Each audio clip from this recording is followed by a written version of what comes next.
Asyhadu an la ilaha illallah wahdahu la syarikalah wa asyhadu anna Muhammadan abduhu wa rasuluh alladzi la nabiyya ba'dah. Allahumma salli ala sayyidina Muhammad wa ala alihi wa sahbihi wa sallim. Rabbi syrah li sadri wa yassir li amri wa hlul 'uqdatan min lisani yafqahu qawli. Teman-teman yang dirahmati Allah Subhanahu wa taala, Nabi SAW pernah menyampaikan sebuah nasihat. Jadi nasihat ini nasihat yang sangat penting buat kita, terutama buat anak-anak muda yang kadang merasa galau. Karena itu kan masalah commonnya anak muda ya. Karena saya juga pernah muda, nggak tahu masih muda apa enggak. Dan sama masalah umumnya kita tuh anak muda itu ya galau tentang masa depan, galau tentang memilih jurusan, memilih fakultas, galau tentang masalah pertemanan, circle, galau tentang jodoh pastinya, itu yang paling sering. Nah ini ada nasihat dari Nabi supaya kita bisa mengobati galau, mengobati gelisah, mengobati khawatir. Khawatir itu jadi bahasa Indonesia khawatir. Apa sebetulnya obat dari galau, khawatir, gelisah, takut, bahkan luka masa lalu? Karena luka mental, luka hati itu ada obatnya. Sehingga kita nggak menjadi orang yang patah larut dalam luka. Nggak jadi orang yang terpuruk gara-gara luka karena masa lalu. Ada obatnya. Termasuk mungkin sekarang lagi banyak juga yang galau tentang fitrah. Kayak ada yang, kenapa ya saya diciptakan sebagai perempuan padahal saya pengen jadi laki-laki misalnya. Kenapa ya saya diciptakan jadi laki-laki padahal saya pengen jadi perempuan. Kayaknya lebih asik deh jadi perempuan. Saya pernah nanganin ya, lebih tepatnya istri saya ya, pernah nanganin pasien pasien mental kita yang dia itu udah sekitar 3 tahun jadi perempuan. Padahal dia laki-laki banget. Udah 3 tahun jadi perempuan, hampir operasi karena dia pengen sekarang tuh totally fisiknya perempuan, pengennya. Kalau kemarin baru akhlaknya, perilakunya yang perempuan, tapi fisiknya belum. Kemarin awal 2023 dia udah pengen operasi biar fisiknya jadi perempuan. Kalau Rumah Teduh itu menangani pasien kanker, kalau Peacefulan menangani pasien mental. Dan kita punya banyak banget pasien-pasien mental anak muda yang hasil bullying di sekolah, yang dipasung 3 tahun lebih di rumahnya sampai maaf makan kotoran sendiri karena dianggap orang yang ODGJ, padahal bukan ODGJ, dia cuman mental. Nah pasien terbaru kita itu tadi, dia itu udah jadi perempuan 3 tahun, udah punya pacar, pacarnya laki-laki. Jadi udah pacaran, dia sebagai perempuan, pacarnya laki-laki gitu. Dan kata dia enak jadi perempuan. Soalnya kenapa dia jadi perempuan? Awal dia jadi perempuan tuh gara-gara kecewa sama perempuan. Dia itu ditinggalin sama pacarnya perempuan, nikah. Terus dia kayak menyesal jadi laki-laki. Oh gini banget ya jadi laki-laki itu bisa perasaannya nggak dijaga, disakiti, ditinggalin. Ah udahlah saya jadi perempuan aja biar dijaga perasaannya. Akhirnya dia pindah nih, shifting ke perempuan biar perasaannya dijaga. Nah selama dia jadi perempuan, dia ngerasa kayak enak banget, dikasih jajan, ditraktirin makan, dibeliin hadiah, dijaga perasaannya, disayang, diperhatiin gitu kan selama 3 tahun. Tapi kan ini sesuatu yang gak fitrah. Pas ketemu sama kita ajak diskusi, pelan-pelan berubah, kita dandanin ulang, kita touch up ulang, kita beliin baju yang laki-laki banget, flanel kotak-kotak, celana. Alhamdulillah udah berubah, sekarang dia kerja di kita sebagai tenaga fisik ya, tenaga kayak buruh gitu, kayak tukang gitu ya di kita, yang fisik banget, udah punya penghasilan sendiri. Terakhir kemarin mau nikah sama pasien mental kita yang ada di tempat kita, tapi pasien juga yang udah survive, perempuan. Jadi dia mau nikah sama perempuan, sekarang udah tunangan. Kenapa muncul kegalauan kayak gini? Nah, ini kita pengen bahas nih hari ini. Kenapa ada yang galau masalah fitrahnya? Kok saya perempuan? Kok saya laki-laki? Kok saya nggak jelas mau jadi perempuan apa laki-laki? Kok saya lebih cenderung kepada sesama jenis dan seterusnya? Kenapa saya kok masih jomblo? Kenapa kok saya nggak pernah dapat orang yang ngeklik di hati? Kenapa kok saya jadi orang miskin? Kenapa kok saya punya orang tua yang broken home? Kenapa saya punya ayah dan ibu nggak kayak ayah ibunya teman saya yang mereka tuh happy banget, hangat banget keluarganya?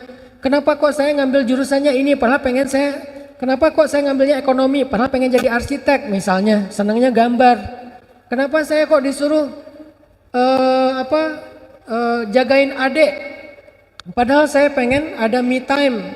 Kita sering mempertanyakan hidup kita sehingga bikin kita tuh kayak protes, galau, nggak puas,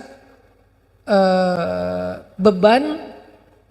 Dan itu ternyata ada nasihatnya dari Nabi Shallallahu Alaihi Wasallam. Apa nasihat Nabi dalam hadis riwayat Al-Baihaqi dengan derajat sahih? Kata Nabi, al-iman bil qadari wal qada yuzilul hamma wal hazan. Ternyata kata Nabi, beriman kepada qada dan qadar atau takdir kalau bahasa kita akan menghilangkan alham dan hazan. Dua. Alham dan hazan. Apa itu ham? Ham itu adalah khawatir tentang masa depan. Itu hammun, bahasa Arab. Mengkhawatirkan masa depan. Menggalaukan sesuatu yang belum terjadi. Itu namanya hammun. Sedangkan hazan itu menyedihkan atau marah, terluka, nggak nerima, protes, sedih tentang masa lalu. Jadi kalau ham itu sedih tentang masa depan, kita sebutnya galau, khawatir. Kalau hazan sedih tentang masa lalu, yaitu penyesalan, kemarahan, tidak menerima keadaan. Jadi ternyata dua penyakit ini, alham dan hazan, itu obatnya adalah rukun iman yang keenam. Apa? Percaya kepada qada dan qadar.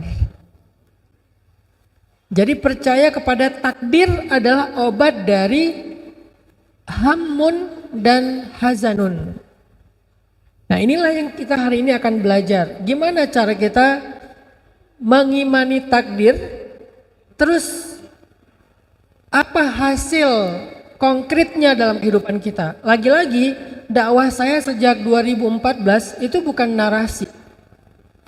Kalau saya menyampaikan literasi Islam, apakah itu tentang fikih, tentang akidah, kayak sekarang nih akidah karena bab takdir, atau tentang ma'rifatullah, saya selalu mencoba untuk menerjemahkan Islam dalam aplikasi kehidupan sehari-hari. Kita nyebutnya dengan istilah life hacks.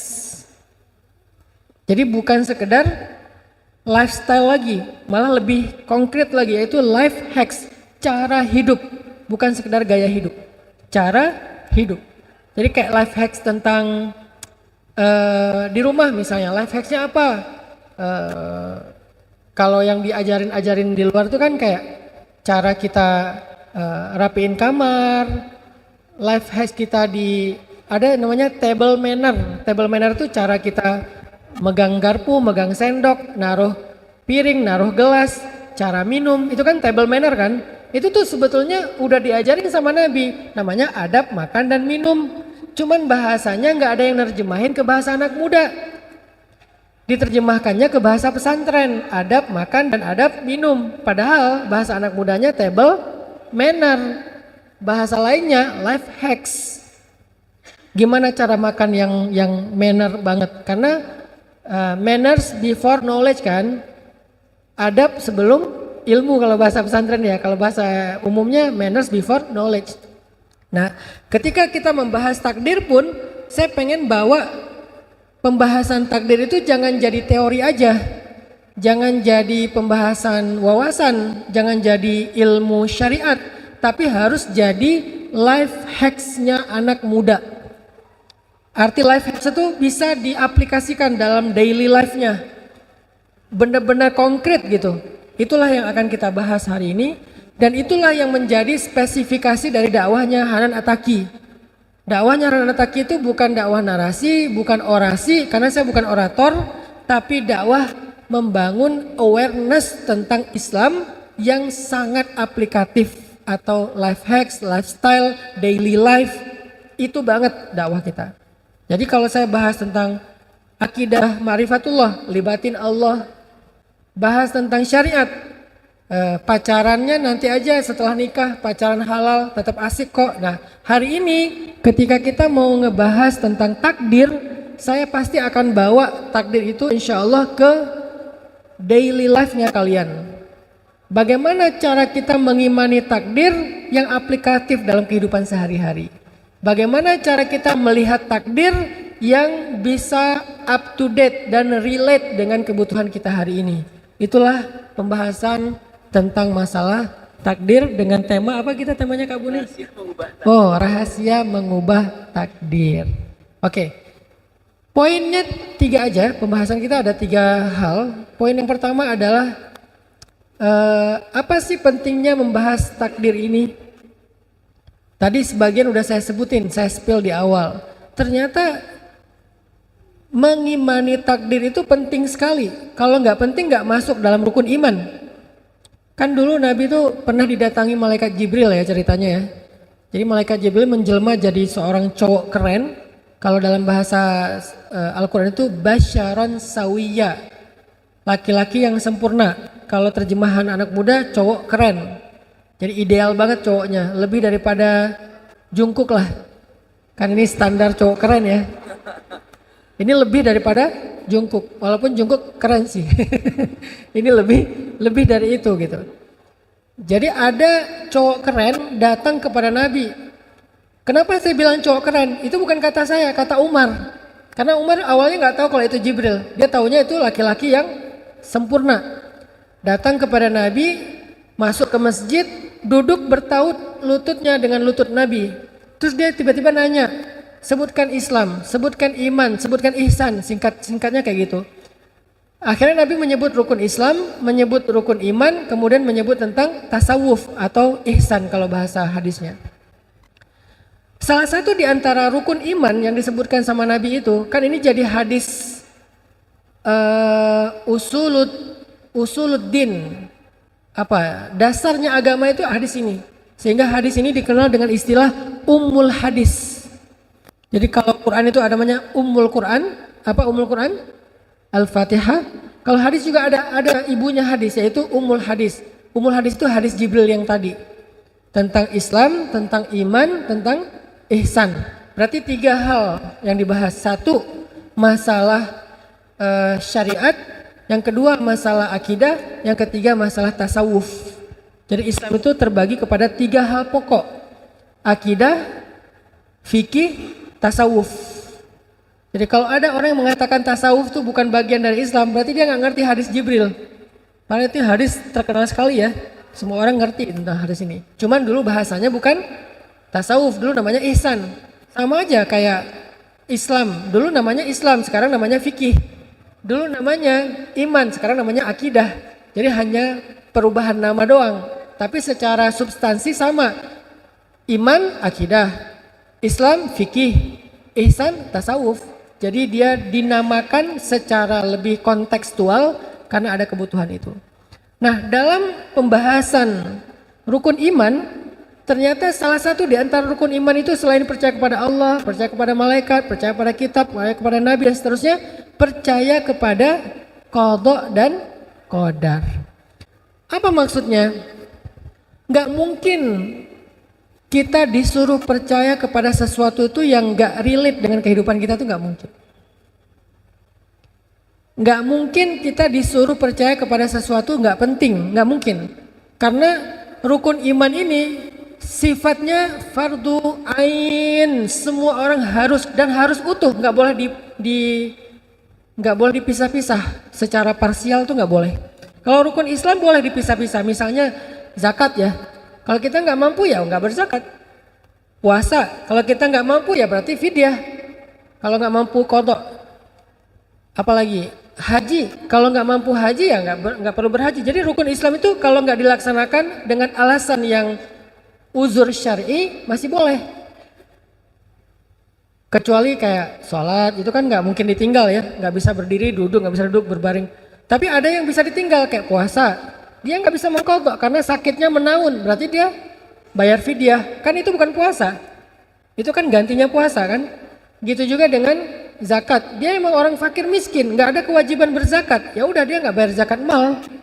Haji, dia emang nggak punya kemampuan untuk berhaji, ya udah umroh aja belum, apalagi haji misalnya. Umroh kan lebih ringan, biayanya lebih ringan, waktunya lebih fleksibel, itu aja dia nggak sanggup, apalagi haji. Ya udah, berarti dia nggak ada kewajiban haji, karena bagi yang mampu. Berarti dia cuma bisa syahadat sama sholat, yang lain nggak bisa. Boleh, sah Islamnya, sah Islamnya. Tapi kalau iman nggak boleh. Saya percaya pada Allah aja deh.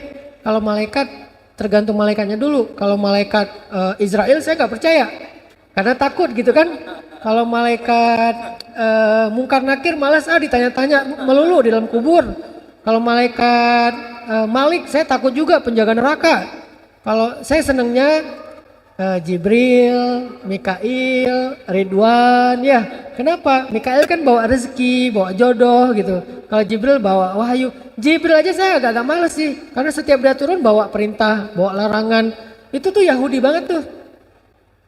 Karena orang Yahudi nggak suka sama malaikat Jibril, makanya nggak ada orang Yahudi yang anaknya dikasih nama Gabriel. Rata-rata nama anak mereka itu Michael.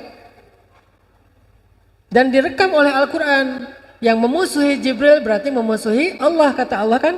Kenapa? Mereka tuh nggak suka sama Gabriel. Soalnya Gabriel setiap turun bawa perintah. Mereka kan nggak suka diperintah-perintahin. Mereka pengen bebas. Mereka sukanya sama malaikat Mikail, yang setiap turun bawa rezeki. Dan nggak boleh dipisah-pisah malaikat itu. Begitu juga para nabi. Saya mah senangnya sama ngefansnya sama Nabi Sulaiman, karena dia kayak sakti gitu. Saya ngefansnya sama Nabi Musa karena dia kuat. Saya ngefansnya sama Nabi Yusuf karena dia ganteng. Nggak bisa. Semua nabi itu harus kita yakini, kita imani, nggak boleh dipisah-pisah. Walaupun kita umat Nabi Muhammad, kita berimannya kepada semua nabi dan rasul.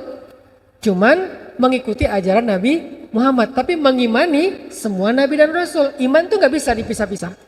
Begitu juga kitab. Saya mah Quran aja. Enggak, kita Quran juga, ya Taurat juga, ya Injil juga sebelum dirubah. Tapi mengikuti ajaran Al-Quran yang penggenap, penyempurna ajaran yang lain. Tapi kita meyakini bahwa Taurat itu kitab Allah, Injil itu firman Allah. Cuman yang menyempurnakannya Al-Quran, nggak bisa dipisah. Al-Quran pun gitu, nggak boleh. Ini ayat poligami saya nggak mau, nggak bisa. Wah ini ayat riba saya nggak mau, bagi laki-laki senangnya riba biar cepat bisnisnya, nggak bisa. Jadi ayat ya semuanya dari mulai Bismillahirrahmanirrahim Al-Fatihah sampai minal jinnati wan nas, an-nas, nggak ada satupun huruf yang boleh kita abaikan atau kita tolak. Kayaknya saya lam mim aja deh, alifnya enggak. Jadi pas baca Al-Baqarah lam mim, loh kok lam mim? Soalnya aku malas dengan alif. Kenapa kok malas dengan alif? Mantan aku namanya Alif misalnya ya. Nggak bisa, semua huruf sama, diyakini semuanya. Jadi satu huruf aja kita tolak dalam keyakinan, berarti kita ditolak imannya. Iman tuh kayak gitu teman-teman. Makanya, tapi Ustadz boleh nggak kita misalnya belum mampu mengamalkan, itu masuknya ke Islam, bukan iman. Misalnya nih, bab riba. Kita harus ada keyakinan bahwa ya riba itu emang nggak boleh, harus yakin itu. Tapi kalau belum mampu, berarti imannya benar, Islamnya belum sempurna, gitu aja. Belum mampu mengamalkan. Belum mampu mengamalkan. Kita harus yakin yang namanya hijab menutup aurat itu wajib, yakin. Tapi kalau auratnya belum sempurna ditutup, ya itu berarti babnya bab Islam, bukan bab iman. Imannya udah utuh, hanya Islamnya lagi bertahap, berproses. Jadi dalam bab iman kita nggak boleh satu pun dikurangin, nggak boleh. Termasuk masalah takdir. Jadi di antara rukun iman ada takdir yang disebut dengan qadha dan qadar, nggak boleh dipisah. Saya percaya takdir yang baik-baik aja deh, yang buruk-buruk saya kayak gimana ya? Masa sih harus kayak gitu? Nah, nggak bisa. Kita yakini semuanya. Kenapa yakini semuanya? Berarti pasti ada kebaikan di dalamnya. Nggak mungkin Allah menyuruh kita meyakini sesuatu yang nggak ada kebaikan di dalamnya, itu nggak mungkin. Maka itulah pentingnya belajar takdir. Belajar takdir sebetulnya bukan belajar doktrin, bukan. Kesannya kayak kita dipaksa, bukan. Belajar takdir itu adalah belajar untuk healing. Karena kata Nabi tadi apa? Beriman kepada qadha dan qadar bisa menghilangkan dua penyakit hati, al-hammu wal hazan. Dan itu adalah healing, self healing buat kita. Bisa mengobati diri kita. Terhadap apa? Terhadap dua penyakit. Penyakit khawatir tentang masa depan, apapun namanya, bisa galau, bisa khawatir, bisa gelisah, dan seterusnya. Dan penyakit sedih tentang masa lalu, yang dikenal dengan istilah hazan. Bisa sakit hati, bisa luka tentang masa lalu, bisa dendam, bisa marah, bisa trauma, apalagi macam-macam variannya. Dua penyakit ini bisa sembuh kalau kita benar-benar tahu bagaimana beriman kepada takdir. Jadi belajar takdir itu bukan belajar doktrin. Saya paling nggak suka Islam itu disampaikan secara doktrin ya. Saya nggak suka. Kenapa? Nggak fair. Sehingga kita nggak siap dengan serangan orang-orang liberal. Kalau kita belajar Islam secara doktrin, kita nggak akan siap dengan logika-logika orang liberal. Berarti kita nggak punya pertahanan. Begitu datang logika orang liberal, kita langsung, oh kayaknya ini yang benar nih. Lebih logis soalnya. Saya selama ini belajar Islam nggak pernah logis. Dipaksa aja sama orang tua saya, ya udah saya nurut. Tapi sekarang saya kan udah dewasa, saya bisa berpikir sendiri. Yang dijajalin adalah pemikiran liberalisme, sekularisasi. Akhirnya kita ya terpengaruh. Makanya dalam pandangan saya nggak bisa kita ngajarin Islam itu secara doktrin. Islam itu emang harus logis, dan Islam itu emang logis kok, nggak usah dipaksain. Logis.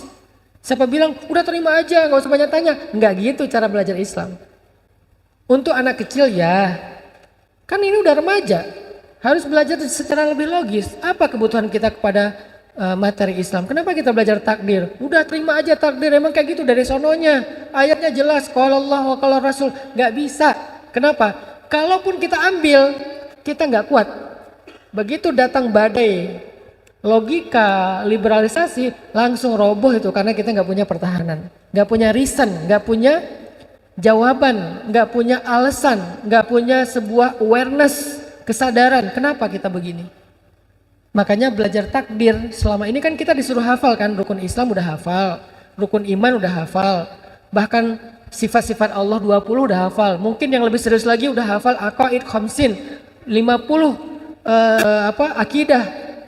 Sifat Allah yang wajib, sifat Allah yang mustahil, sifat Allah yang jaiz, sifat Nabi yang wajib, sifat Nabi yang mustahil, sifat Nabi yang jaiz.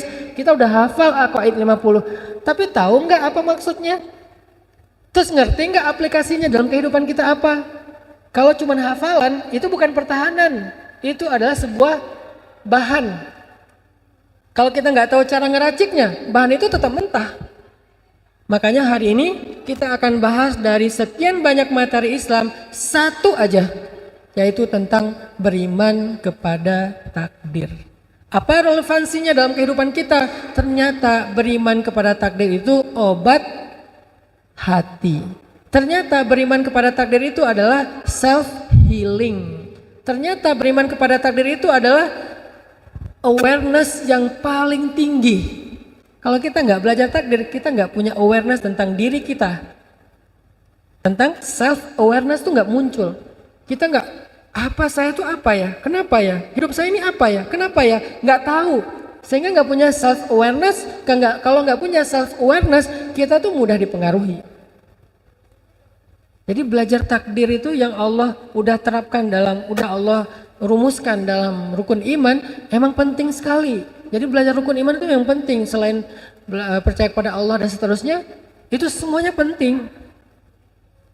Salah satunya ya tadi, kebutuhan anak muda adalah self healing, self awareness, self improvement, supaya akhirnya kita bisa tumbuh dengan pertumbuhan yang baik sebagaimana Sayyidah Maryam. Sayyidah Maryam itu salah satu contoh takdir loh.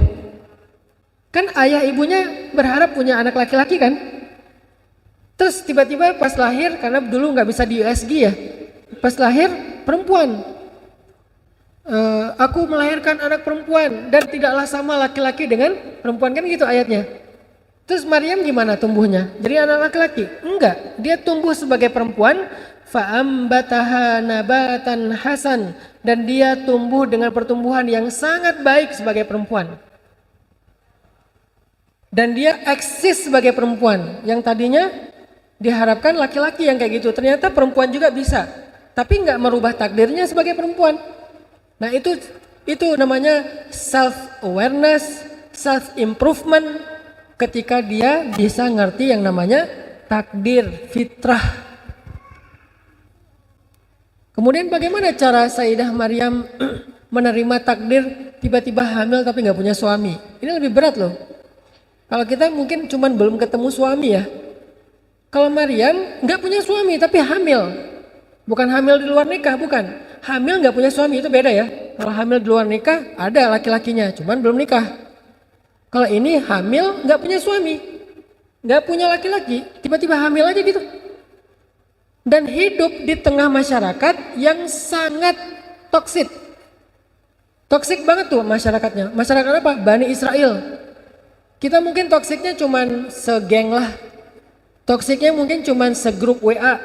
Toksiknya cuman di kantor. Ini toksiknya satu kota toksik. Coba bayangin. Semuanya seneng ngebully. Bani Israel itu seneng ngebully banget. Jangankan Sayyidah Maryam, para nabi aja dibully. Para nabi dibunuh, para nabi dimusuhi, para nabi disiksa. Sayyidina Yahya, Sayyidina Zakaria kan dibunuh. Berarti kan ini masyarakat benar-benar toksik banget nih. Energi negatifnya tuh udah total gitu. Bayangin Sayyidah Maryam ditakdirkan punya anak, nggak punya suami, hidup di tengah masyarakat toksik. Sampai Sayyidah Maryam pernah bilang, ya laitani mittu qabla hada wa kuntu nasyam mansiya. Aduhai seandainya aku mati aja. Sampai ngomong gitu coba. Seandainya aku mati aja dan aku tidak pernah dikenal oleh siapapun dan aku dilupakan. Kenapa Sayyidah Maryam ngomong kayak gini? Saking Sayyidah Maryam takut dibully. Kebayang nanti akan gimana dibully tuh. Ketahuan beliau hamil gak punya suami, apalagi setelah melahirkan gak ada suami, itu bakalan jadi trending topik, viral banget dan dibully di mana-mana. Sehingga Sayyidah Maryam mengatakan, ya laitani mitu qabla hadza, seandainya aku mati aja sebelum kejadian ini, wa kuntu nasyam mansiya, aku dilupakan, aku gak ada yang kenal, aku gak diceritakan, gak dibahas. Bagaimana cara Sayyidah Maryam self healing, survive dengan kondisi yang sangat berat seperti ini? Itu juga kita alami. Bagaimana Sayyidina Yusuf bisa survive dengan ujian yang juga berat, ditakdirkan punya kakak-kakak yang dengki sama beliau, terus beliau dilemparkan ke dalam sumur, ditakdirkan ketemu sama musafir, bukan ketemu sama ayahnya, ayahnya nyari malamnya, nyari nggak ketemu, dia ditemukan oleh siapa? Sama musafir. Musafir membawanya kemana? Membawanya ke Mesir dari Palestina. Di Mesir tinggal di sebuah rumah pejabat. Yang perempuannya memfitnah beliau, narik baju beliau sampai sobek, lalu beliau masuk penjara. Itu kan semuanya adalah ketentuan Allah kan? Gimana cara Nabi Yusuf bisa survive, bertahan, nggak putus asa, nggak terluka, nggak nyerah, sampai akhirnya beliau sukses menjadi orang yang eksis, baik eksis dari sisi karir maupun eksis dari sisi pribadinya, artinya sebagai anaknya Nabi Yakub, sebagai adiknya dari kakak-kakak beliau. Gimana cara beliau eksis? Semua itu pembahasan tentang takdir. Gimana Nabi Musa bisa menerima takdir beliau lahir di tahun nggak boleh lahir anak laki-laki? Kenapa kita nggak pernah mendengar cerita Nabi Harun dihanyutkan ke Sungai Nil? Kan Nabi Harun kakaknya Nabi Musa. Berarti kondisinya sama di Mesir. Karena Harun lahir di tahun boleh melahirkan anak laki-laki. Karena diselang-seling, 1 tahun boleh, 1 tahun nggak boleh. Tahun ganjil boleh lahir anak laki-laki, tahun genap nggak boleh lahir anak laki-laki. Harun lahir di tahun ganjil, aman, nggak ada cerita Harun dihanyutkan. Musa lahir di tahun genap, nggak boleh lahir anak laki-laki, sehingga dihanyutkan. Ini kan takdir. Kenapa sih nggak ditunda beberapa bulan lah biar lahirnya di tahun ganjil gitu, sehingga nggak ada adegan hanyut segala macam. Kenapa sih Allah mentakdirkannya harus hanyut? Kenapa nggak dibawa lari aja, dibawa hijrah aja ke negeri yang lain sama ibunya? Kenapa malah disuruh hanyutkan ke Sungai Nil? Udah dihanyutkan, kenapa takdirnya malah masuk ke selokan yang membawanya ke istana Firaun? Bukankah mau dihindari dari Firaun, kok malah ke sana, ke rumahnya Firaun? Kenapa nggak hanyutnya ke Sudan? Kan Mesir Sudan Sungai Nil tuh.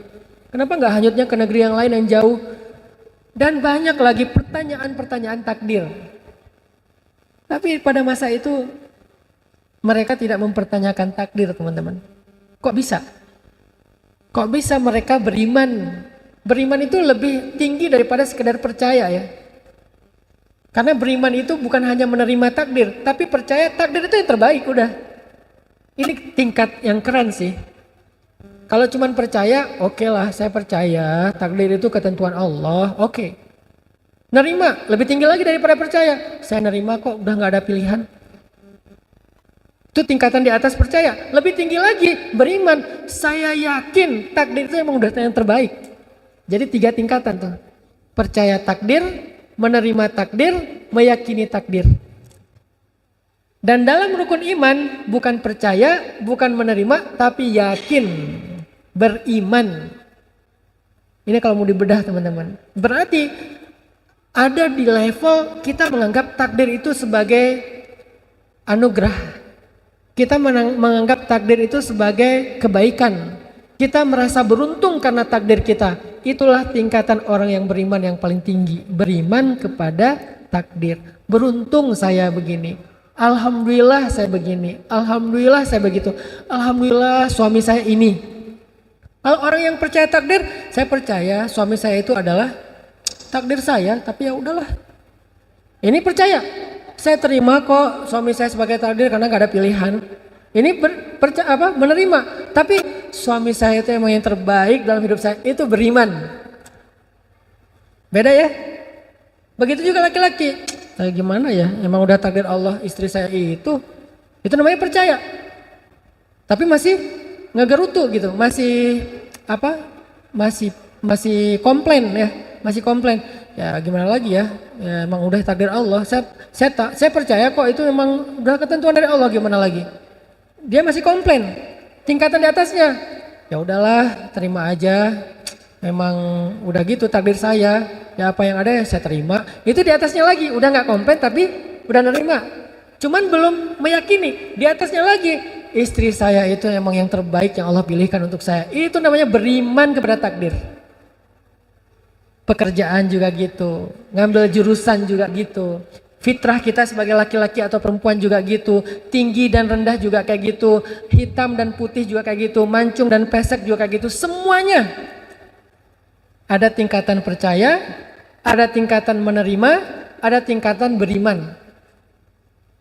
Orang yang percaya, saya percaya kok kalau hidung saya tuh emang Allah yang cipta, emang kayak gini hasilnya. Saya percaya ini ciptaan Allah. Bukan hasil ibu saya ini salah makan apa, bukan. Emang ciptaan Allah, hidung saya kayak gini misalnya.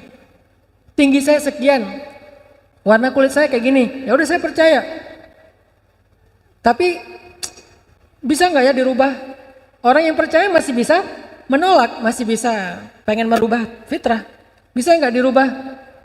By the way, skincare bukan merubah ciptaan Allah. Setuju Ibu? Skincare adalah merawat ciptaan Allah, bukan merubah. Yang merubah ciptaan Allah itu adalah bukan filter. Yang merubah ciptaan Allah filter. Lebih parahnya lagi, avatar. Udah pakai filter gak puas, diganti jangan avatar, jadinya anime. Apalagi yang merubah ciptaan Allah, alis dikeruk, yang tadinya horizontal bagus tiba-tiba jadi setengah vertikal diagonal gitu. Kayak Dragon Ball ya. Jadi maksudnya orang yang percaya belum tentu nerima. Bisa jadi dia percaya ini takdir Allah, tapi dia protes. Kenapa ya Allah? Kok warna saya kayak gini? Saya pengen kayak bule-bule tuh. Bule-bule pengen kayak kita kan, aneh ya?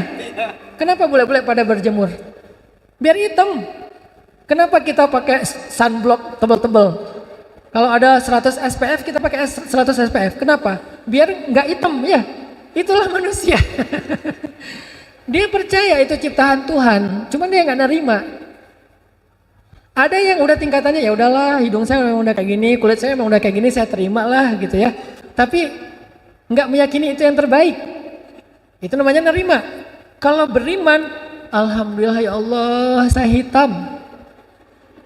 Dan hitam itu manis, nggak ada putih manis kan? Hitam manis ya. Saya suka lagu-lagu timur sih. Hitam-hitam manis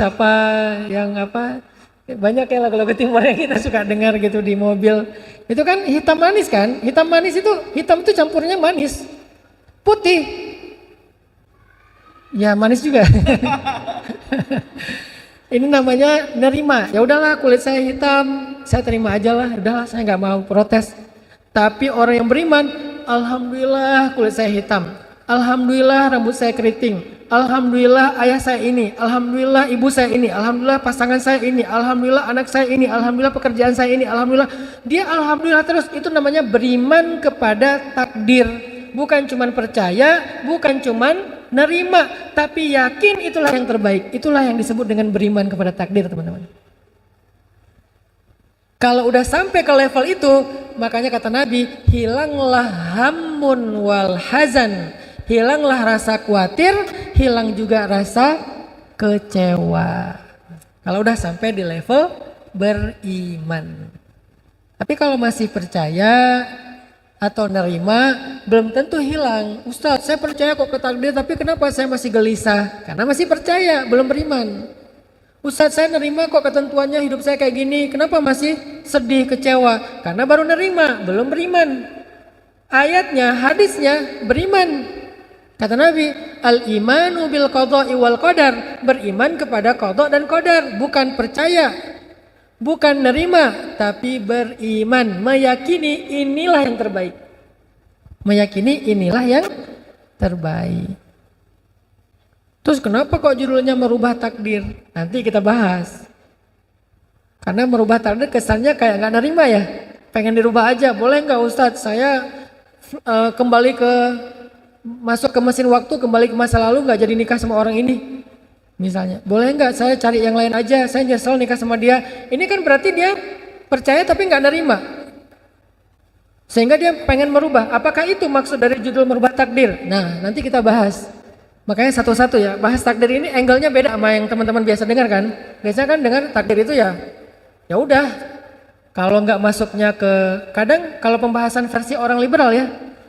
Karena masuknya kalau nggak ke Jabariyah ya Qadariyah. Bahaya banget tuh. Kalau enggak Qadariyah, Jabariyah. Qadariyah itu apa? Hidup kita itu kita yang tentukan. Kita punya pilihan, kita punya kehendak, kita yang menentukan baik buruknya. Semuanya itu believe in yourself. Agak materialistis dan liberal. Enggak percaya kepada ketentuan Allah. Kita tuh harus mengandalkan diri kita sendiri. Kita nggak bisa ngandalin orang lain. Kita nggak bisa berharap ke siapa-siapa. Kita lah yang menentukan masa depan. Kita yang berusaha menjada wajada. Ini jadinya ke arah apa? Qadariyah.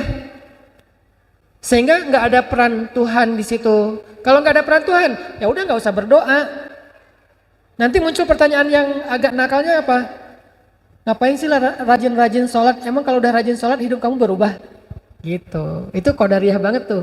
Warnanya warna Qadariyah. Emang kalau kamu udah rajin ngaji, hidup kamu bakal bahagia? Bukankah hidup itu tergantung kita? Itu tuh Qadariyah banget. Cuman istilahnya bukan Qadariyah sekarang. Istilahnya apa? Believe in yourself. Sebetulnya ini adalah awareness dengan warna Qadariyah, aliran sesat yang ada di zaman dahulu. Dulu aliran sesat akidah itu banyak. Ada Khawarij, ada Syiah, ada Mu'tazilah, ada Qadariyah, ada Jabariyah.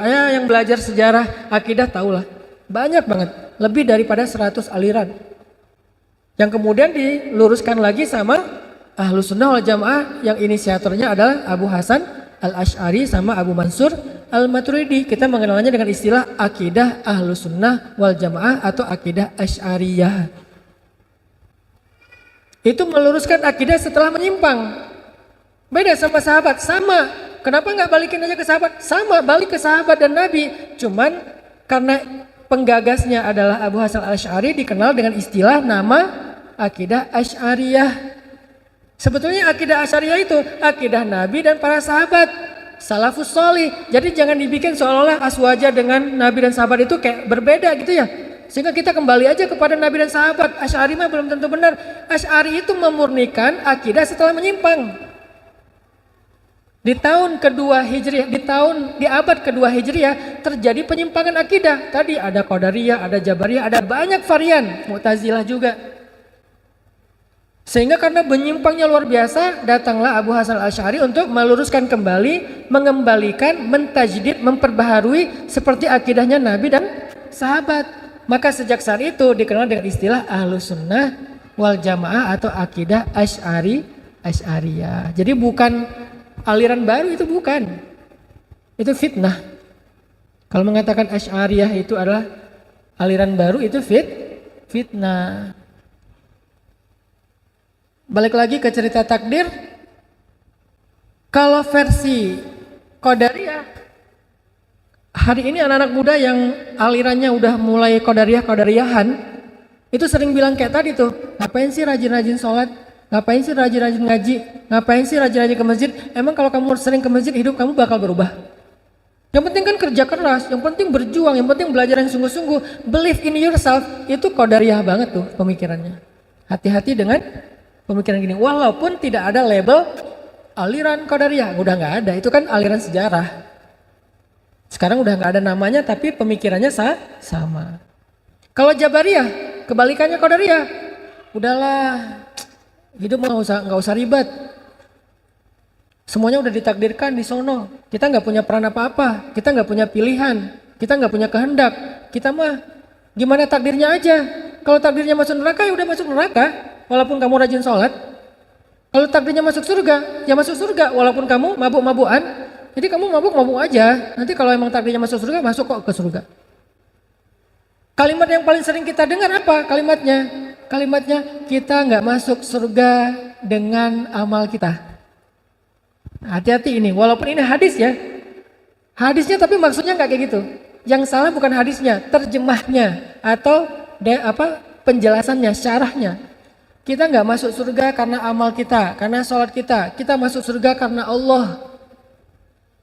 Terus ngapain capek-capek sholat? Bukan itu kok yang bikin kita masuk surga. Kesana arahnya dari orang-orang yang Jabariyah.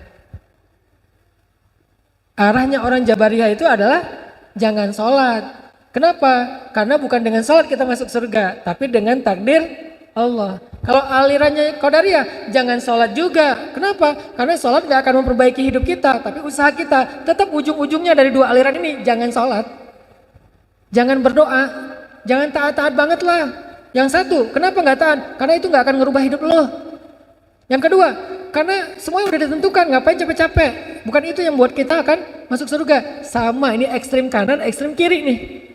Yang satu kesannya kayak percaya banget sama takdir, yang satu lagi menentang banget takdir. Tapi ekstrim kanan, ekstrim kiri. Muncullah Ahlus Sunnah wal Jamaah yang wasatiyah, pertengahan. Apa pertengahannya? Ini kata-kata yang tepat tentang Ahlus Sunnah wal Jamaah dalam bab takdir.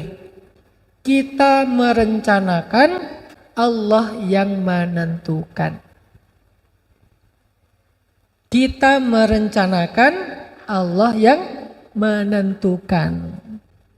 Artinya kita punya peran dalam merencanakan baik rencana bumi maupun rencana langit, baik ikhtiar bumi maupun ikhtiar langit. Itu peran kita. Ikhtiar bumi apa? Kalau dalam karir bekerja sungguh-sungguh. Ikhtiar langitnya berdoa yang sungguh. Berdoa yang sungguh, beribadah yang sungguh, bersedekah yang sungguh. Itu ikhtiar langit. Ikhtiar buminya bekerja yang sungguh, berusaha yang sungguh. Itu ikhtiar bumi. Kita yang mengikhtiarkan, Allah yang menentukan hasilnya. Itulah versi Ahlussunnah wal Jamaah. Jadi nggak murni mengandalkan ikhtiar kita, nggak murni juga kayak apa berlepas tangan kepada takdir. Dia di tengah. Yang menentukan semuanya Allah, bukan kita. Tapi tugas kita ya ikhtiar. Dan Allah tidak akan menyia-nyiakan ikhtiar kita. Kenapa? Allah Maha Adil. Allah Maha Syakur. Arti syakur menghargai. Maha loh, maha banget. Maha banget lagi. Apa arti maha? Ya banget. Jadi kalau Maha Syakur berarti menghargai banget. Ada nggak orang yang menghargai banget? Gimana kalau dia menghargai banget? Satu kebaikan kita disebut-sebut terus. Makasih ya, kemarin udah nolongin saya, ngasih saya uang parkir 2.000. Saya waktu ke minimarket nggak ada uang parkir, kamu bantuin, akhirnya saya bisa pulang. 2.000 diingat. Minggu depan, makasih ya, minggu lalu kamu udah bantu saya, kasih saya uang parkir 2.000, ditraktirin. Bulan depan, makasih ya, kamu udah bantuin saya, 2.000 ditraktirin. Tahun depan, makasih ya, dulu kamu udah pernah berbuat baik sama saya, bantuin saya di parkiran. 5 tahun lagi masih disebut, 10 tahun lagi masih disebut. Itu orang berarti sangat bisa menghargai kebaikan orang lain. Dan orang Jepang tuh kayak gitu loh. Yang saya kenal ya, karena saya beberapa kali ke sana dan punya teman juga di sana, baik muslim maupun non muslim. Saya punya teman di Jepang yang non muslim. Saya punya teman di Korea opah-opah yang non muslim, dan dia adalah pemain sinetron The Sassy Girl. Jadi gini-gini saya punya teman artis di Korea. Teman ya, bukan follower atau bukan following. Emang teman. Dekat, namanya Opa Chan. Dia non muslim, tapi alhamdulillah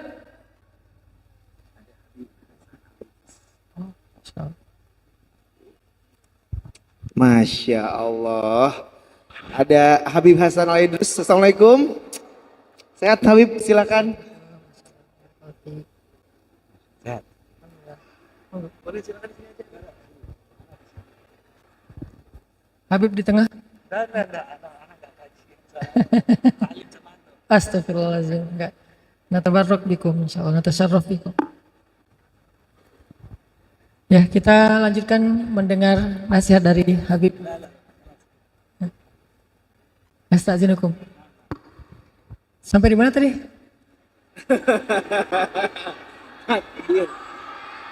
Opa-opa Korea. Jadi teman saya yang opa Korea itu, yang kemarin saya pas ke sana, dia baru pertama dia tahu Islam tuh pas ketemu. Karena sebelumnya dia kayak nggak respect gitu sama Islam, soalnya dia dianggap tuh kayak kaku atau apa. Pas ketemu saya karena dianggap kayak ini Islam kok main ya, kok entertain, jadi akrab. Nah maksudnya mereka tuh orang yang sangat menghargai kebaikan orang lain. Udah 5 tahun masih diingat.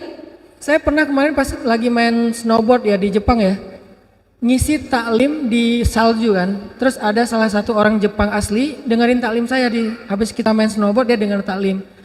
Qadarullah, alhamdulillah, setelah itu dia tertarik sama Islam, belajar masuk Islam. Dia converting to Islam. Sekarang dia udah jadi imam masjid di Tokyo. Jadi sensei, jadi guru agama Islam di Tokyo. Kemarin pas saya datang lagi, dia ketemu saya 2018. Kemarin 2023 saya ke sana lagi. Dia nyamperin, pas tahu poster saya ada kajian di Jepang, dia nyamperin. Saya udah lupa kan. Dia bilang, "Ustadz ingat nggak dulu waktu di gunung mana gitu, saya juga lupa nama gunungnya. Saya dengar taklim Ustadz. Saya berkesan. Sekarang saya belajar Islam terus, saya udah jadi muslim. Sekarang saya jadi sensei, jadi guru Islam di Masjid Tokyo. Itu karena asbab Ustadz gini. Dia ingat kebaikan itu. Saya juga udah lupa. Itu yang namanya mindfulness of others. Ingat banget dengan orang lain. Allah lebih dari itu karena Allah asy-syakur. Jadi kalau manusia aja ada yang ingat kebaikan kita bertahun-tahun, Allah udah pasti lebih. Sehingga nggak mungkin takdir Allah itu dalam rangka menzolimi kita. Takdir Allah dalam rangka menyia-nyiakan amal kita. Anni la udhi'u amala amilin minkum min dzakarin wa unsa. Aku tuh nggak pernah nyia-nyiain amal kalian, baik laki-laki maupun perempuan, kata Allah. Semuanya ada balasannya. Walaupun mithqala dzarrah, walaupun sekecil butiran padi, Allah menghargai itu. Makanya dalam bahasa kita tadi, kita merencanakan, Allah yang menentukan. Tetapi Allah pasti menentukan yang terbaik buat kita. Itu yang dimaksud dengan beriman kepada takdir. Jadi beda sekali antara percaya takdir dengan beriman takdir. Apa bedanya? Percaya takdir cuman tahu, ya ini saya diciptakan sebagai laki-laki, itu Allah yang ciptakan, percaya saya.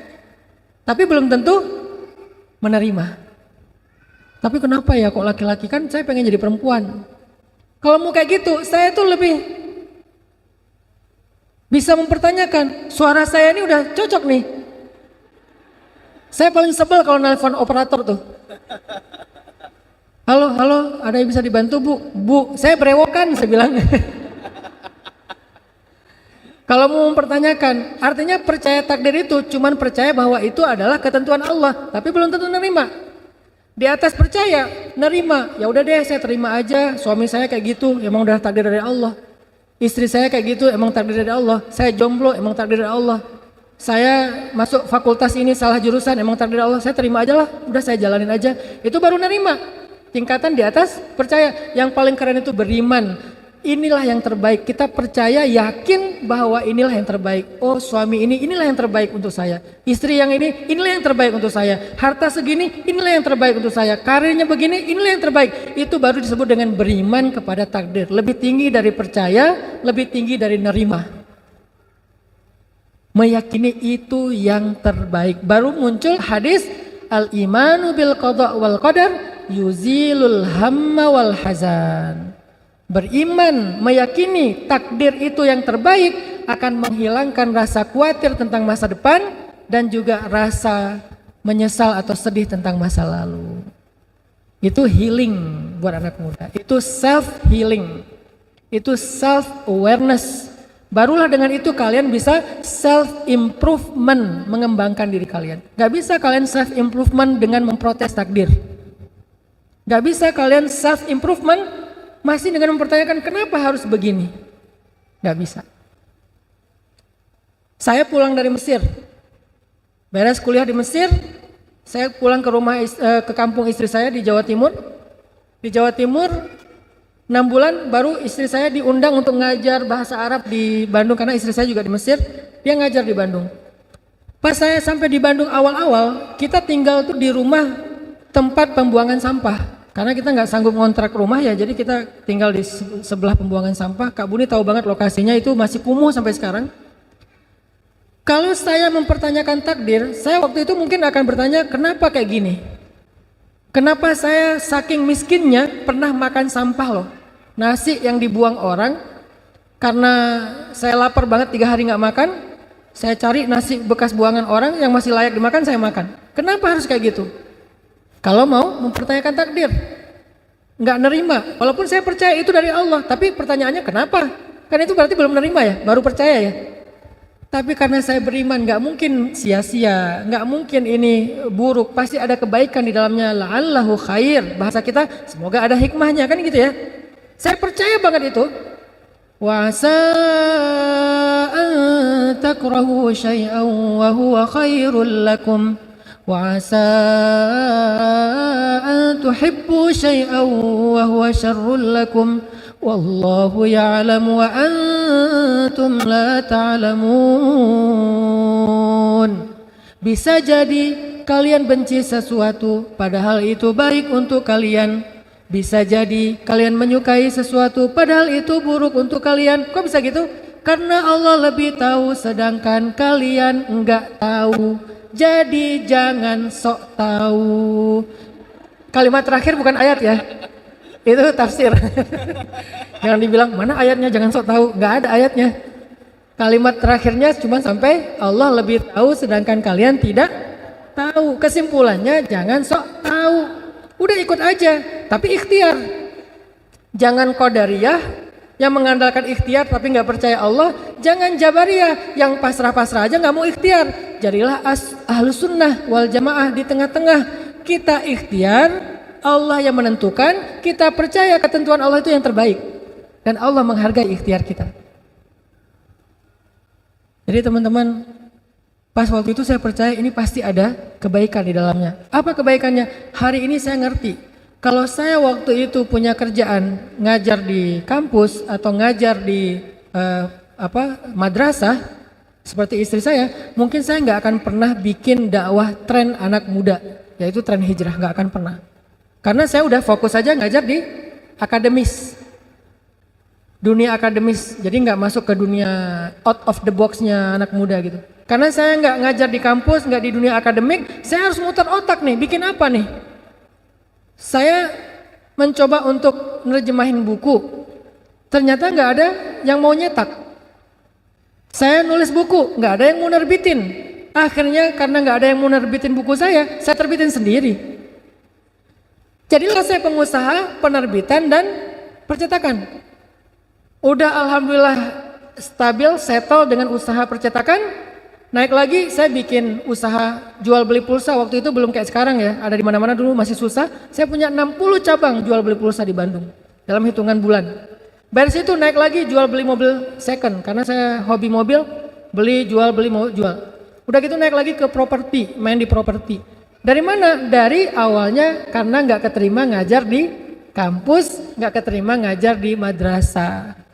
Soalnya pemikirannya agak beda orang ini satu. Jadi nggak kayak apa ya, nggak bisa, mungkin nggak bisa ikut yang mainstream, senangnya yang anti mainstream dan out of the box. Akhirnya karena alhamdulillah saya jadi programmer dakwah, nggak jadi ngajar aja, saya banyak bikin program. Saya bikin sekolah di Tuban, Jawa Timur. Sekarang jadi sekolah terbesar di Tuban, milik Bupati Tuban. Dulu belum jadi bupati, namanya Bina Anak Soleh. 6 bulan saya di sana, saya bikin sekolah. Sampai jadi wakil kepala sekolah, saya hijrah ke Bandung, bikin lagi program di Salman ITB, namanya Rumah Quran. Jadi program Rumah Quran. Sekarang saya bikin dakwah tren. Jadi bukan bikin pesantren, tapi menyebarkan pesan lewat tren. Makanya pelesetannya pesan_tren. Pesannya apa? Hijrah. Tapi hijrah ini jangan jadi ceramah, harus jadi tren lifestyle-nya anak muda. Bikinlah tren hijrah 2015. Sampai sekarang masif tren hijrah di seluruh Indonesia. Dan nggak boleh kita bikin cabang. Jadi pemuda hijrah nggak ada cabang, cuma ada satu di Bandung. Kenapa? Karena yang besar itu gagasan, bukan yayasan. Yayasannya kecil, dia sebagai vehicle, sebagai operator, tapi gagasannya yang dibesarkan. Milik semuanya, masing-masing punya nama sendiri-sendiri. Muncullah Hijrah Fest, muncullah komunitas hijrah di seluruh Indonesia, dan dia berkembang improvement sendiri-sendiri. Tren hijrah itu namanya dakwah tren. Setelah dakwah tren 8 tahun, sekarang kita bikin pesan_tren, kawasan anak muda. Yang pertama ada di situ apa? Sekolah Rimba Indonesia, SD gratis. Kenapa Ustaz bikin SD gratis? Karena anak saya masuk SD. Kok bikin sekolah sendiri Ustaz? Soalnya di sekolah yang lain, anak saya disuruh potong rambut. Saya pengen anak saya gondrong. Soalnya kalau gondrong itu keren. Dan Nabi juga kan rambutnya sepundak. Dan nggak jorok, nggak keurus, tetap rapi, tetap berminyak, tetap indah, tetap good looking ya. Makanya saya pengen Yahya itu rambutnya gondrong, agak ikal, ala-ala pantai banget lah. Pas masuk ke TK sama gurunya disuruh potong rambut, saya bilang ya udah bikin sekolah. Bikinlah sekolah Rimba Indonesia, tagline-nya di sini boleh panjang rambut. Emang kalau orang yang gondrong itu nggak rapi, ya tergantung dia ngerawat rambut ya. Ada yang pendek tapi nggak bersih misalnya, tapi yang panjang bersih bisa aja. Akhirnya bikin sekolah Rimba. Tahun ini karena anak saya ada yang masuk SMA, bikin lagi sekolah SMA gratis namanya 20 Mind Sociopreneur School. Kurikulumnya dari mana? Kita kombinasi. Satu dari PBB, SDGs.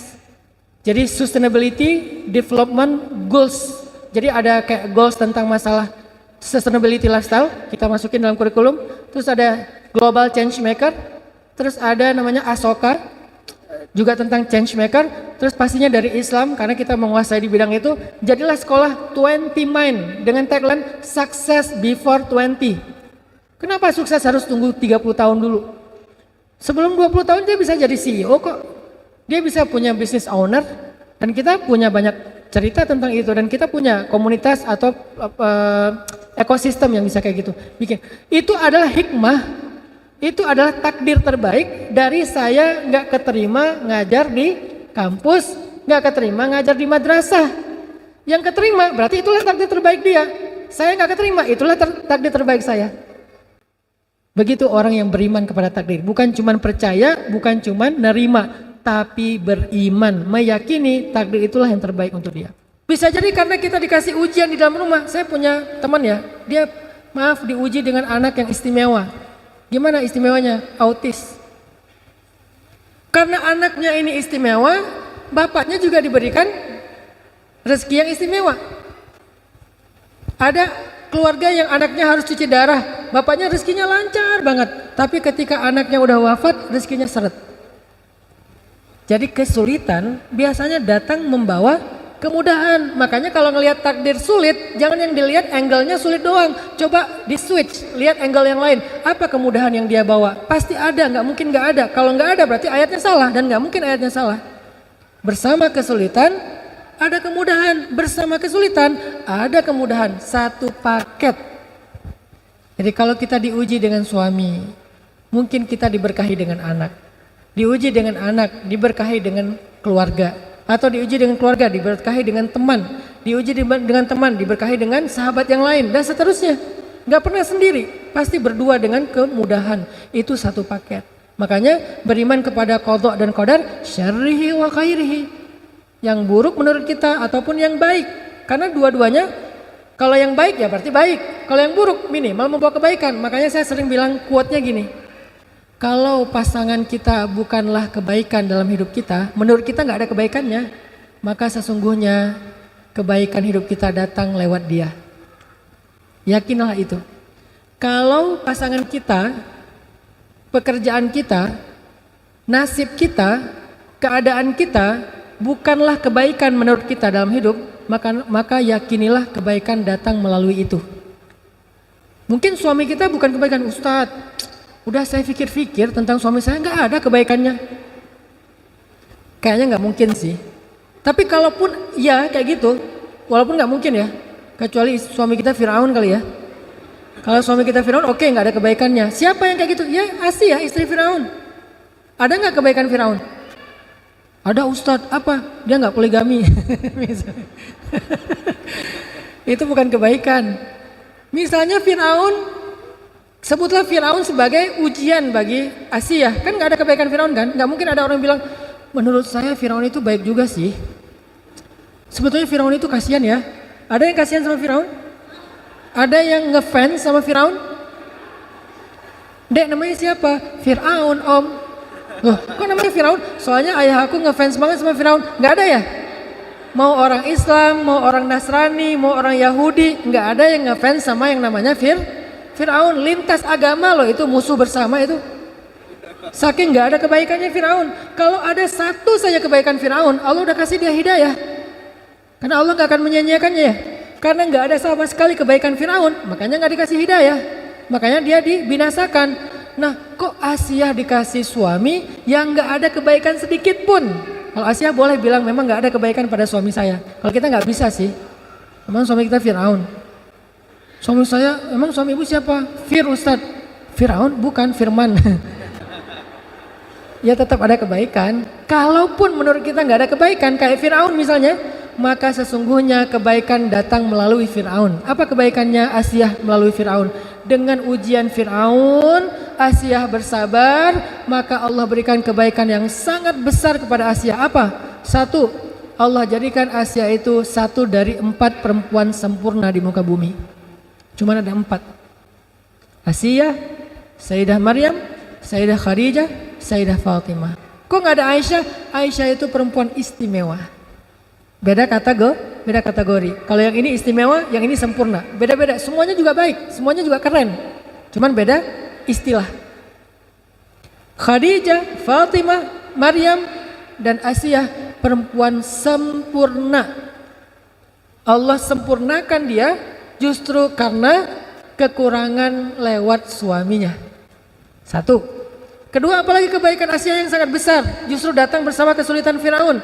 Allah jaminkan Asiyah masuk surga, bahkan Asiyah sudah bisa melihat surganya dibuka hijab ketika Asiyah masih di bumi. Masih di bumi bisa ngelihat surga, sehingga wafatnya walaupun tersiksa dalam keadaan tersenyum. Kenapa kok malah tersiksa tapi tersenyum? Karena melihat surganya, mencium aroma surga, merasakan indahnya angin surga, melihat pemandangan surga yang akan ditempati, sehingga rasa siksaannya Asiyah itu nggak kerasa, ketutup sama indahnya nikmatnya surga. Itu namanya fa inna ma'al usri yusra. Inna ma'al usri yusra. Itu poin kedua tentang takdir. Poin pertama, pentingnya belajar takdir ternyata untuk healing. Poin kedua, gimana cara kita ngelihat takdir? Lihatlah takdir dengan iman, dengan husnuzzon billah, berbaik sangka kepada Allah.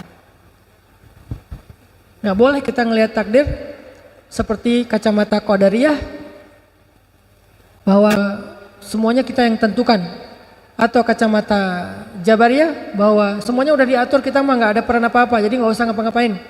Tapi kita melihat takdir dengan iman dan husnuzon, yakin bahwa ini yang terbaik. Mau yang kita anggap buruk, apalagi yang kita anggap baik, itulah yang terbaik. Kalau yang kita anggap baik, ini udah paling terbaik, nggak ada yang lebih baik lagi dari ini untuk kita. Kalau yang kita anggap buruk, bersama dia ada kebaikan. Atau di dalamnya ada kebaikan, kita aja yang menganggapnya buruk. Pakai surat Al-Baqarah, wa asa an takrahu syai'an huwa khairul lakum. Pakai surat An-Nisa, wa asa an takrahu syai'an wa yaj'alallahu fihi khairan katsira. Pakai surat Al-Insyirah, fa inna ma'al usri yusra, inna ma'al usri yusra. Ini poin kedua cara kita memandang takdir. Baru poin yang ketiga, apakah takdir bisa berubah? Coba teman-teman sekalian buka firman Allah di dalam surat Ar-Ra'd ayat 39. Ada berita gembira buat kita di dalam ayat ini. Surat Ar-Ra'd ayat 39. A'udzu billahi minasy syaithanir rajim. Bismillahirrahmanirrahim. Yamhullahu ma yasha'u wa yuthbit. Yamhullahu ma yasha'u wa yuthbit wa 'indahu ummul kitab. Apa artinya? Allah menghapus apa yang Dia kehendaki dan menetapkan, dan di sisinya lah ada ummul kitab. Pertanyaannya, apa maksud dari ayat ini menghapus dan menetapkan? Sekurang-kurangnya ada 3 tafsiran dari para ulama tafsir, tetapi kita memilih tafsiran yang ketiga karena itu jumhur, mayoritas pendapat ulama. Pendapat yang pertama yang dihapus itu adalah syariat. Syariat terdahulu dihapus dengan datangnya Rasul yang berikutnya. Syariat Islam menghapus syariat Nasrani dan Yahudi karena dia menyempurnakan. Di dalam Islam sendiri ada ayat nasikh mansukh, ada hukum syariat yang dihapus dan yang menghapus. Contohnya tentang waris. Dulu di zaman Madinah sebelum Fathu Makkah, itu tuh hukum waris tuh beda dengan sekarang. Hukum warisnya gimana? Dulu saudara angkat itu menjadi ahli waris, boleh mendapatkan warisan dari saudara angkatnya yang meninggal. Kalau orang Ansor meninggal, saudara angkatnya dari Muhajirin itu mendapatkan hak warisan sama seperti anak. Makanya dulu ada mu'akhad bainal Muhajirin wal Ansor, ada persaudaraan antara Muhajirin dengan Ansor. Saudara angkat itu bisa mendapatkan warisan dari keluarga angkatnya. Sebelum Fathu Makkah, karena Muhajirin masih miskin, masih susah. Setelah Fathu Makkah, hukum itu dirubah. karena nggak ada kebutuhan lagi. Maka setelah Fathu Makkah, saudara angkat tidak lagi boleh menerima warisan dari keluarga saudara angkatnya. Dia boleh menerima hibah dan seterusnya. Tapi kalau warisan nggak bisa, hanya anak biologisnya, dan itu sesuai dengan pernikahan. Kalau biologis tapi tidak pernikahan juga nggak dapat. Nah ini artinya menghapus. Ini tafsiran pertama ya. Banyak contoh-contoh yang lain. Yang kedua, yang menghapus di sini apa? Dosa. Dengan taubat Allah menghapus dosa. Jika Allah berkehendak Allah mengampuni, jika Allah berkehendak Allah mengazab. Itu yang pendapat kedua. Jadi kalau kita bertobat dosa kita dihapuskan. Kalau kita zikir dosa kita dihapuskan. Kalau kita sholat dosa kita dihapuskan. Orang yang sholat 5 waktu sehari itu kayak orang yang mandi di sungai, sehingga nggak ada lagi kotoran di tubuhnya, dihapuskan. Itu tafsiran yang kedua. Tapi tafsiran yang paling banyak ulama tafsir yang dihapus di sini adalah takdir. Pertanyaannya, takdir yang gimana yang dihapus? Kok ada kata-kata umul kitab? Bukankah ada hadis rufi'atil aqlam wa juffatis suhuf? Pena sudah diangkat sementara kertas sudah kering. Terus juga ada hadis Nabi Bukhari Muslim bahwa manusia dalam kandungan ibunya setelah 40 hari dibentuk menjadi segumpal darah, kemudian segumpal daging, kemudian dibentuk rupa, lalu ditiupkan ruh, lalu datanglah malaikat untuk mencatat ajalnya, rezekinya, bahagianya, sengsaranya. Kan udah dicatat semua. Terus yang dihapus yang mana? Jadi teman-teman, yang dihapus itu adalah kata para ulama tafsir keadaannya, bukan kejadiannya. Contoh, kita matinya kapan? Itu udah takdir, tercatat di Lauhul Mahfuz. Nama lain dari Lauhul Mahfuz itu adalah Ummul Kitab. Sebelum kita diciptakan itu udah ditulis di Lauhul Mahfuz. Ketika kita diciptakan ditulis ulang lagi oleh malaikat. Jadi 2 kali kita dicatat. Dicatat yang pertama di Lauhul Mahfuz, namanya Ummul Kitab, wa indahu Ummul Kitab, di sisi Allah, nggak ada yang tahu, malaikat juga nggak tahu. Kemudian Allah suruh malaikat untuk menulis ulang ketika di dalam rahim ibu, baru malaikat tahu.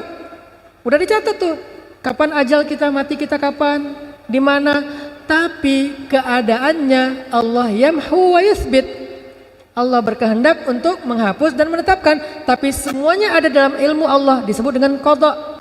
Qada itu artinya ilmu, pengetahuan Allah. Bukankah Allah punya sifat ilmun, kudrat, iradat ya? Sedangkan takdir kan ada qada, ada qadar. Qada itu ilmu Allah, qadar itu kejadiannya. Kejadiannya tidak berubah. Kita akan mati pada tanggal itu. Tetapi keadaannya bisa husnul khotimah, bisa su'ul khotimah.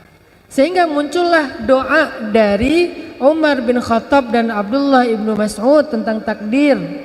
Dan kedua sahabat ini ulamanya sahabat, bukan sahabat biasa, ulamanya sahabat. Jadi sahabat itu ada 7 ulama mereka, kibarus sahabah atau kibarul ulama indas sahabah, 7 ulama besarnya sahabat. 2 di antara 7 itu Umar dan Abdullah ibnu Mas'ud.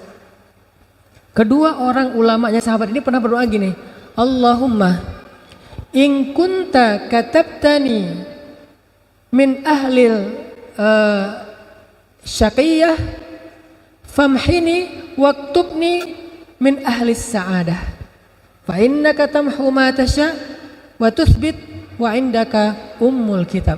Ya Allah, seandainya engkau mencatat aku termasuk orang yang sengsara, yang celaka, yang gak bahagia, hapuslah catatanku dan gantilah aku menjadi orang yang bahagia.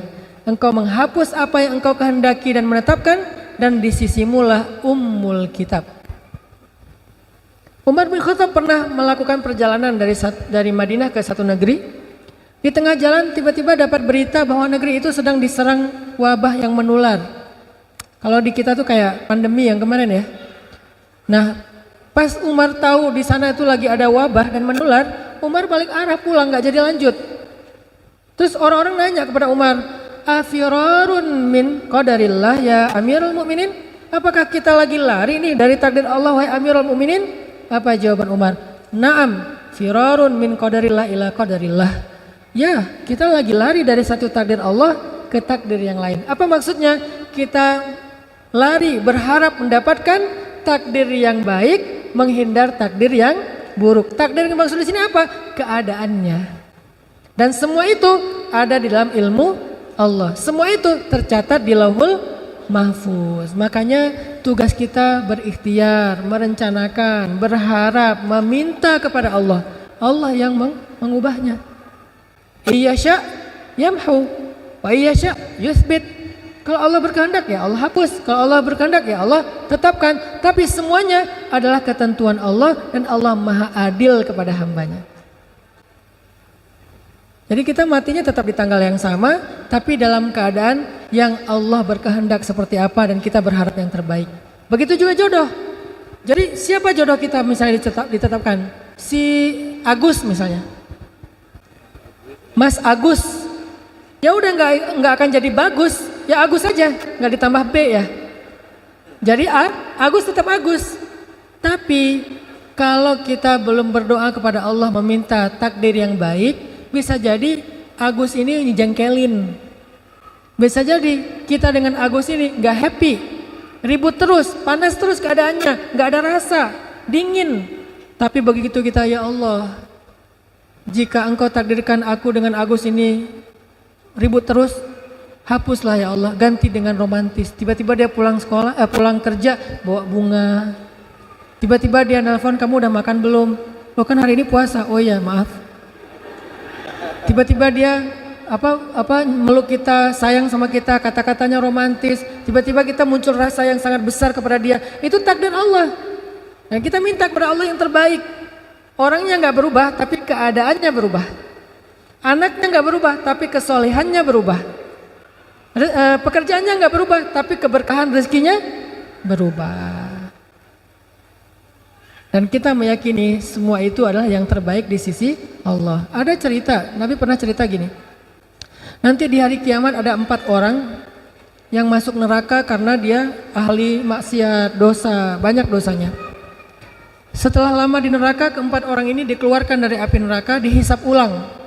Apakah dosanya udah habis atau masih sisa? Ketika dihisap, ternyata dosanya masih banyak. Saking banyaknya dosa, udah diazab masih banyak dosanya.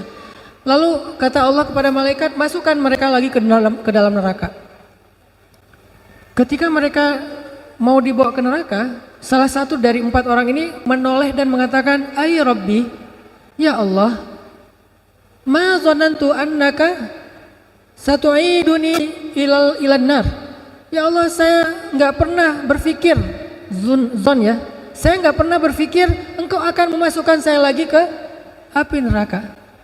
Justru saya berpikir Engkau akan memasukkan saya ke surga ya Allah. Saya pikir Engkau sudah mengampuni dosa saya ya Allah. Saya nggak pernah berpikir Engkau akan memasukkan saya lagi ke dalam neraka. Dia husnuzon kepada Allah. Dia husnuzon kepada Allah. Kemudian Allah berfirman kepada para malaikat, wahai malaikat, benarlah hambaku dengan prasangkanya, maka dengan rahmatku masukkanlah dia beserta 3 temannya ke dalam surga. Bayangin, orang yang takdirnya masuk neraka, Allah rubah jadi masuk surga hanya dengan berbaik sangka kepada Allah. Itu dahsyatnya berbaik sangka kepada Allah. Sehingga seneraka apa sih hidup kita? Coba, seneraka apa hidup kita? Sama nggak dengan neraka? Ya nggak jauh. Jadi kalau neraka aja bisa berubah menjadi surga, apalagi hidup kita yang nggak neraka-neraka banget sih. Walaupun kita bilang hidup saya neraka banget Ustaz, enggak, jauh dari neraka. Kita aja nggak tahu gimana azab api neraka ya. Hidup kita tuh nggak neraka sama sekali, walaupun nggak surga-surga banget juga sih. Hidup kita tuh nggak neraka-neraka banget. Jadi ngapain kita berputus asa seolah-olah nggak bisa bahagia? Orang yang dari neraka aja Allah takdirkan masuk surga dengan berbaik sangka kepada Allah. Sama kayak cerita Nabi tentang umat Nabi Musa. Nabi Musa pernah nanya ke Allah, kan Nabi Musa itu kalim ya, bisa bicara dengan Allah. Rabbi, kata Nabi Musa, siapa umatku yang paling rendah derajatnya, yang paling telat masuk surganya? Kata Allah, umatmu yang paling rendah derajatnya itu tuh laki-laki buta yang paling telat masuk ke tempat ibadah. Dicari sama Nabi Musa, oh ini nih orang tua buta, kalau ibadah pasti masbuk, istiqomah banget masbuknya, bertahun-tahun masbuk aja. Ke ma'bad, ke tempat ibadahnya Nabi Musa, dia pasti telat. Ini nih orang yang paling rendah nih. Suatu saat dia wafat. Ketika dia wafat, Nabi Musa nanya kepada Allah, ya Robbi, di neraka mana dia sekarang setelah dia wafat? Kata Allah, Musa, dia di dalam taman-taman surga. Kuburnya seperti taman surga. Nabi Musa heran, ya Robbi, bukankah dia itu orang yang paling rendah, yang paling terakhir dapat nikmat surga? Kenapa kuburnya bukan jadi lubang neraka, kok malah jadi taman surga? Apa kebaikan dia ya Robbi? Padahal dia orang yang paling rendah, harusnya kami duluan yang masuk surga, kenapa dia duluan? Maksudnya surga kubur ya. Lalu Allah menjawab Musa, suatu hari dia diajak jalan sama teman-temannya apa istilahnya tuh? Dituntun. Dia diajak jalan sama temannya, dituntun sampai ke sebuah taman yang sangat luas, indah, nikmat. Terus temannya bilang, taman ini luas banget ya, kata temannya. Terus dia bilang gini, enggak, sesungguhnya rahmat Allah lebih luas.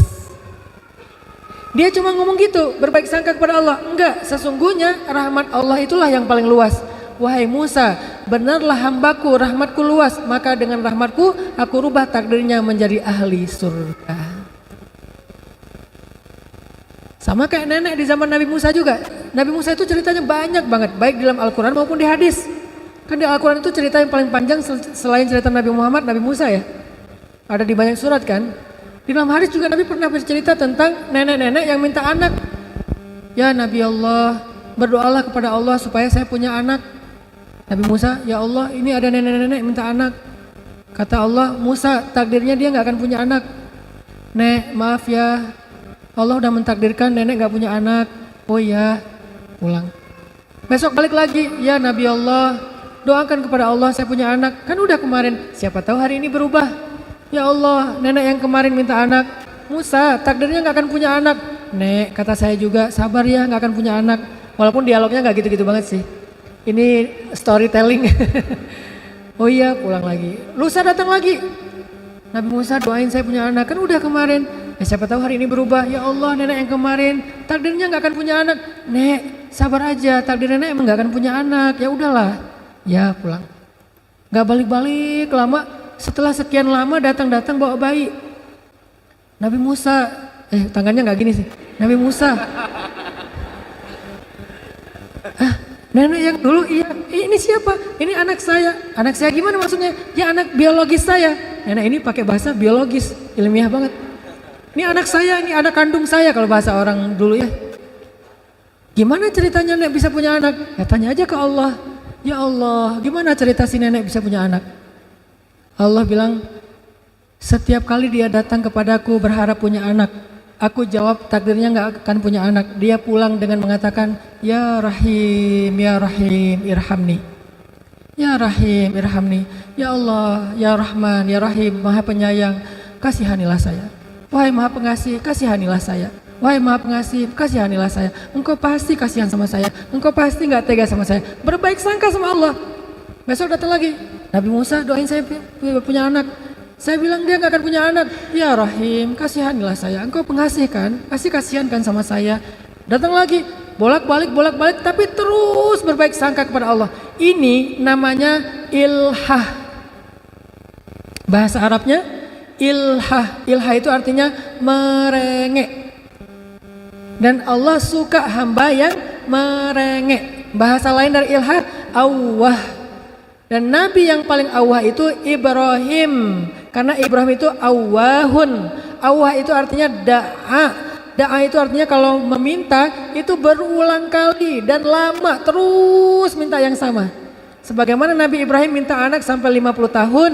Nabi Zakaria minta anak juga 50 tahun, gak pernah berubah. Kita baru sehari 2 hari, ya udahlah kayaknya gak dikabulkan. Mana ilhahnya? Alihu ila rabbikum. Ilhahlah kepada, merengeklah kepada Rabb kalian. Allah itu pasti akan menghargai rengekan kita. Gak terganggu loh, gak enak loh merengek sama Allah, ntar Allah repot. Siapa bilang Allah repot? Allah sibuk tapi gak repot. Emang Allah sibuk sih? Kulla yaumin huwa fi sya'an. Setiap hari Allah sibuk, tapi wala ya'uduhu hifdhuhuma, enggak pernah repot. Akhirnya karena nenek ini merengek berbaik sangka sama Allah, kata Allah, dengan rahmatku aku rubah takdirnya sehingga dia punya anak. Makanya merubah takdir itu adalah hak Allah, tapi Allah maha adil, maha syakur. Sehingga Allah berfirman dalam hadis qudsi, wahai hamba-hambaku, sesungguhnya aku mengharamkan kepada diriku zalim, maka janganlah kalian berlaku zalim kepada sesama kalian. Allah aja mengharamkan dirinya dari sifat zalim. Gak mungkin Allah zalim sama kita. Berarti Allah itu adil, kebalikan dari zalim kan? Allah itu adil. Kalau kita berbaik sangka, Allah pasti menunjukkan persangkaan kita. Kalau kita berharap, Allah pasti nggak akan mengecewakan kita. Kalau kita meminta, Allah pasti ngabulin permintaan kita. Pasti dengan kehendak Allah. Sehingga Allah yang berkuasa, yamhu wa yuthbit, menghapus dan menetapkan, tetapi Allah juga maha adil dan maha syakur. Semoga 3 poin ini bisa menjelaskan maksud dari beriman kepada takdir dalam konteks kehidupan kita. Sekarang apapun masalah kita, coba lihat itu dari angle iman kepada takdir. Bukan cuma percaya, bukan cuma nerima, tapi meyakini itu yang terbaik. Tapi kata kuncinya kita mengusahakan, kita merencanakan, kita mengikhtiarkan, Allah yang menentukan, dan Allah pasti menentukan yang terbaik untuk kita. Kalau kita anggap itu buruk, maka bisa jadi di dalamnya ada kebaikan atau keburukan itu membawa kebaikan. Barakallahu fikum.